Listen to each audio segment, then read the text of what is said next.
python species. So you've got the royal python with their max size of about 6 foot, all the way up to reticulated pythons that can eat crocodiles. There's not space for one of them here, thankfully. So they get their name of the royal python because it's believed members of royalty, so people like Cleopatra, used to wrap them around her wrist and wear them as bracelets. Not sure how comfortable that would have been, because as you see, he does have a mind of his own and he will go where he wants. Especially if it's cold outside, he'll try and climb inside your clothes to keep warm. They also have the name of the ball python because their method of defence when they're feeling threatened is to wrap themselves up into a little ball, take a deep breath and just wait for the threat to go away. So that's not really the best method of defence, and it does mean that they are victims of smuggling a lot, which is where you go into their habitat, you steal them from their habitat and you sell them.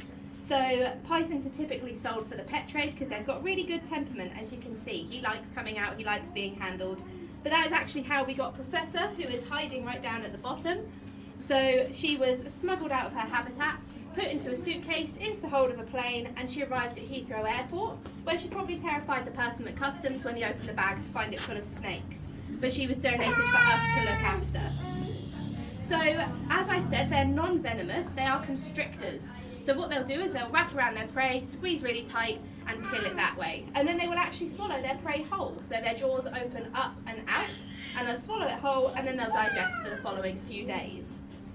So, I will bring him round, I'll let you have a stroke of him. When you stroke him, where's his tail? We go down towards his tail as if he's a cat, because if you go the other way it goes against his scales and it doesn't feel very nice for him. I'll have his head up by me, so when I'm bringing him round, just don't walk behind me because I don't want him getting startled or stressed. So I'll start over this way, let me just get him in a good position. There we go. Are you going to touch it, Alex? Just down towards his tail, so like that. Yeah. Just get his head in position. There you go.